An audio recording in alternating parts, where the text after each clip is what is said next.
Falmerabantsika rehetra amin'ny anaran'i Jesosy Kristy Tompo indray ry havako.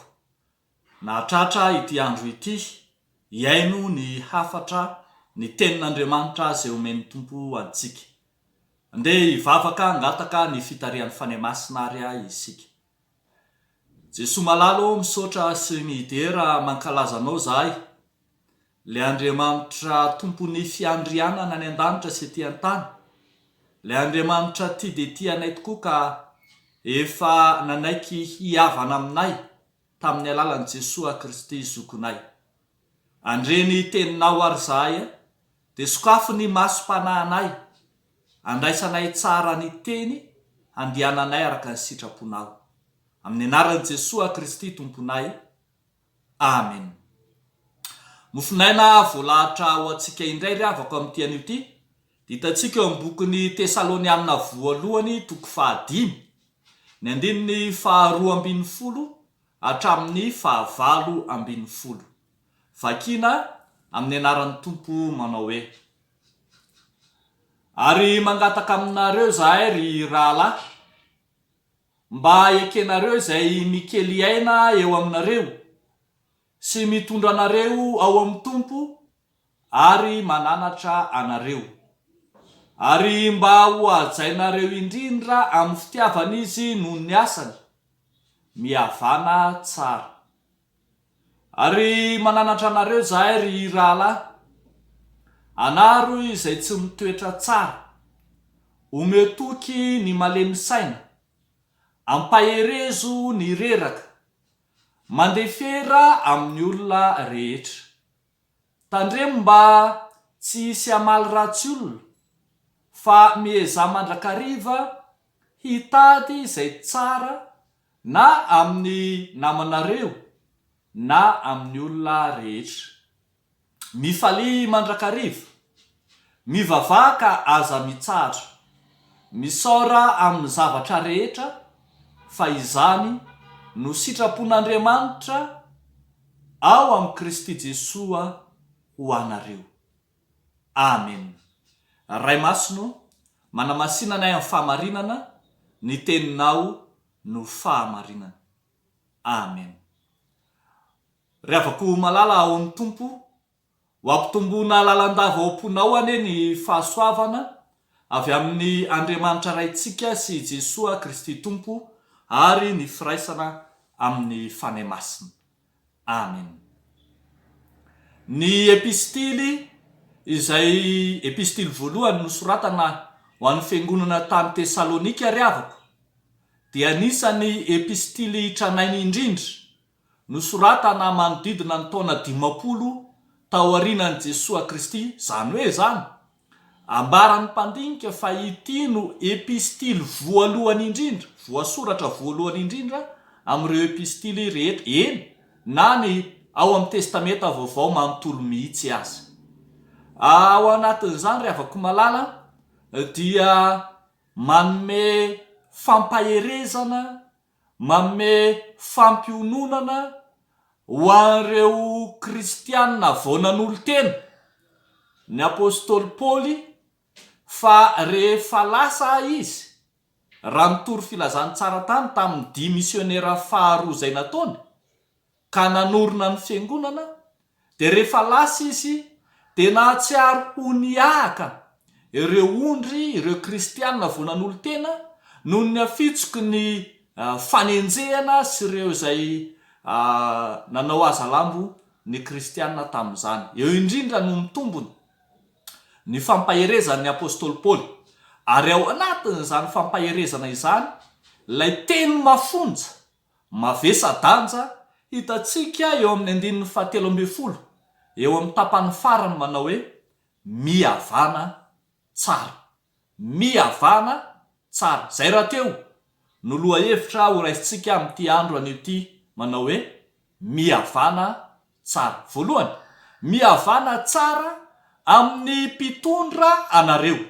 Rehefa mamaky isika ny 12 sy ny 17, dia fananarana ny fiangonana mba handray tsara ireo izay mpitondra azy, raha marina zany tsy ny mpitondra ara-panjakana akory no resahana eto fa ny mpitondra ara-piangonana, zany hoe ireo izay mikely aina fatratra amin'ny fitoriana ny filazantsara. Ho ny voalaza, mangataka aminareo izay rahalahy mba ekenareo izay mikely aina eo aminareo sy mitondra nareo ao amin'ny tompo ary mananatra nareo, ary mba ho ajainareo indrindra amin'ny fitiavana izy noho ny asany. Mihavana tsara amin'ny mpitondra nareo, satria tsaroana mantsy fa maro ny fanasoketana, ny fiampangana lainga izay nataon'ny tsy tia, nataon'ny jentilisa avy aty ivelany any Paoly apôstôly, ary tena nanosom-potaka mihitsy azy izy ireo milaza ny amin'ny filazantsara diso izay heverina fa nataon'ny apôstôly Paoly.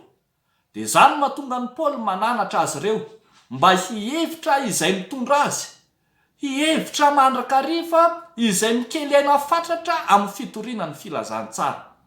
Ary tsy sambany eo amin'ny tantara akory ny apôstôly Paoly raha miantso ny fiangonana ho amin'izany fijerena ny olom-bosotra izany, fa efa hita zany tamin'ny epistily nosoratany ho an'ny Filipianina, tamin'izay nandrany any Epafrodito. Dia hitantsika tsara ny hafatra no teneniny mahakasika ny Epafrodito mpitory filazantsara ao amin'ny Filipianina 2:2, ny 9:20 sy ny manaraka manao hoe: koa nazoto kokoa haniraka azy aho mba hifalianareo rehefa hitanareo indray izy, ary mba ho afaka alahelo kokoa aho, koa raiso ao amin'ny tompo izy amin'ny fifaliana indrindra, ary omeo voninahitra izay olona tahaka izany, fa saiky maty izy noho ny asan'i Kristy, sady nanao ny ainy tsy ho zavatra mba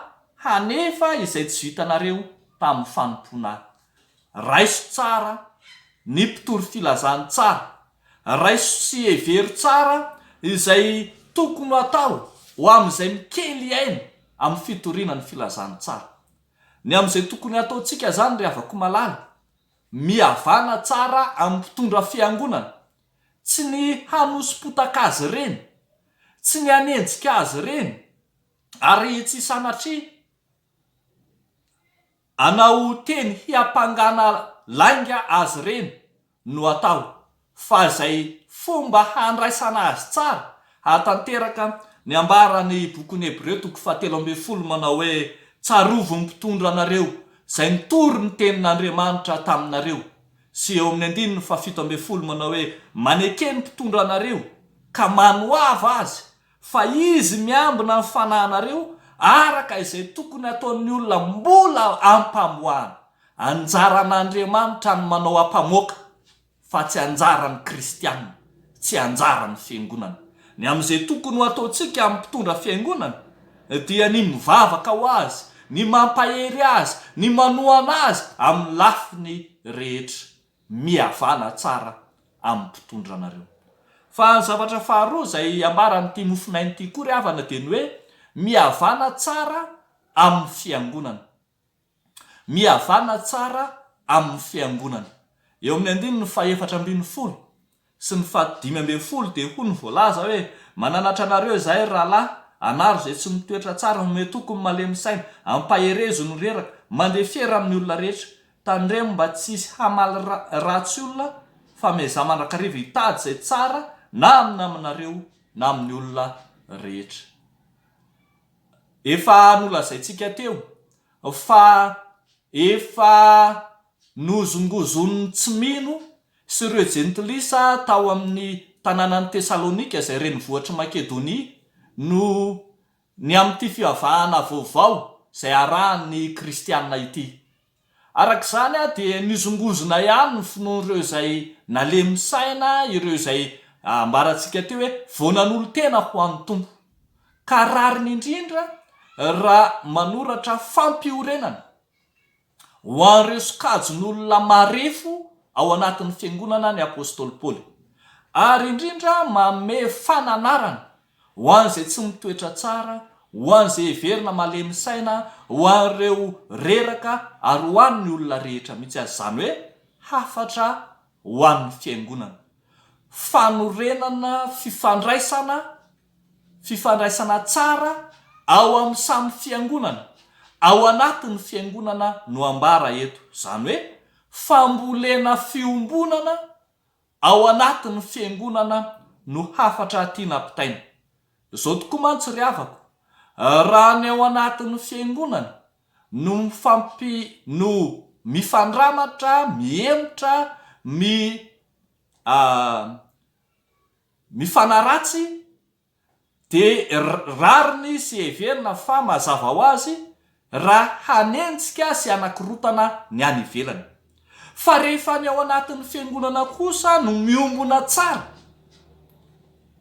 hevitra iray, fanahy iray, fiangonana iray, de miala maina ny mpanenjika sy ny mpanakora sy ny mpanaratsy aty ivelany. Noho izany antsona ny fiangonana hiavana tsara, hiavana tsara ka handrava ny elanelana sy izay rehetra disadisa mety misy, ny elanelana eo amin'ny matanjaka ara-pinoana sy ny malemy finoana, ny elanelana eo amin'izay saranga mety misy, dia ho ampihavanana tsara hananany fiangonana fiombonana marina. Farany ry havako malala, mihavana tsara amin'Andriamanitra, mihavana tsara amin'Andriamanitra. Ho ny fitenenana malagasy manao hoe ny vodiena tsy miainga aloha, ary dia eto amin'ny 19 hatramin'ny 20 zay mamarana ny nofinaina, de hafatra mampitodika ny fiangonana amin'Andriamanitra no hitantsika eto.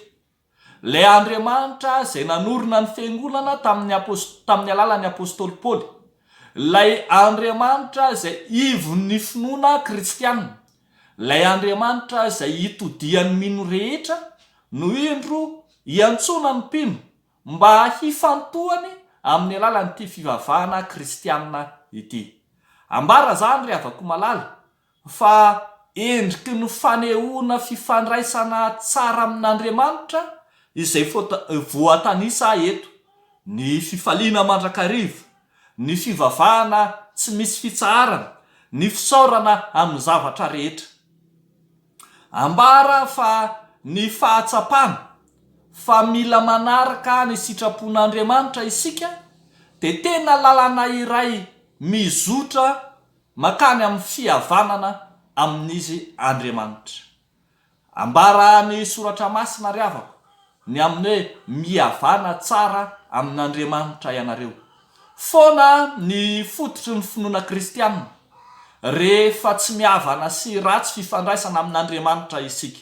Ary zany raha teo ry havako, ny antom-pisian'i Jesosy Kristy izay nanolotra ny tenany teo amin'ny hazo fijaliana mba ho fampihavanana antsika amin'Andriamanitra. Mpanota loatra mantsy isika olombelona, tsy mahavonjy tena mantsy isika olombelona, fa i Jesosy Kristy lay efa nampihavana antsika tamin'Andriamanitra no ivon'ny finoana kristianina raha teo.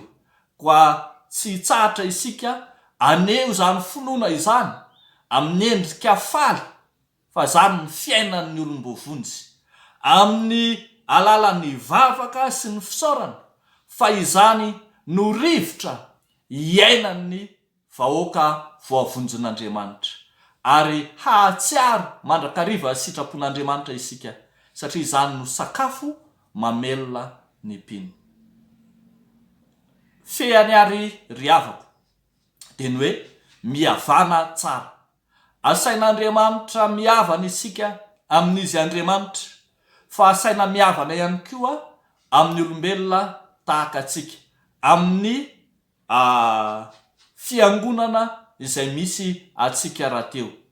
Zany hoe zany ny mpino tsara fihavanana dia tsara fihavanana amin'ny sokajon'olona rehetra manodidina azy, ary indrindra amin'Andriamanitra ilay tompon'ny fiantsoana raha teo.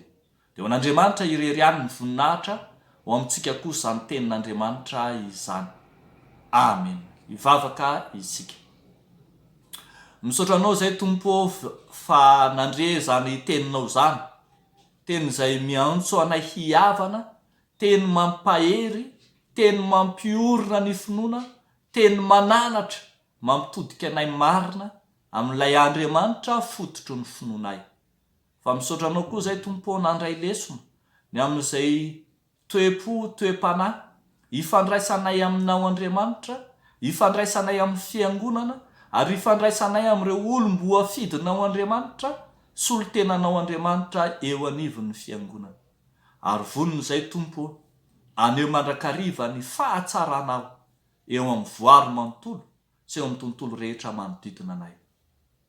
Amin'ity andro anio ity dia entinay ambavaka manokana ny piraitapo, ny ankohonana kristianina, ny fifandraisan'ny ray aman-dreny sy ny zanaka, entinay eo anatrehanao mba ho tanteraka tompo ny teninao hoe amin'izany andro zany dia ho Andriamanitra ny isam-pianakaviana amin'ny taranak'Israely ao.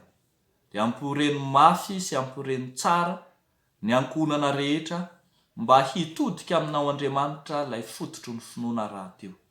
Dia ataonay zany vavaka zany amin'ny anaran'i Jesosy Kristy tomponay. Amen.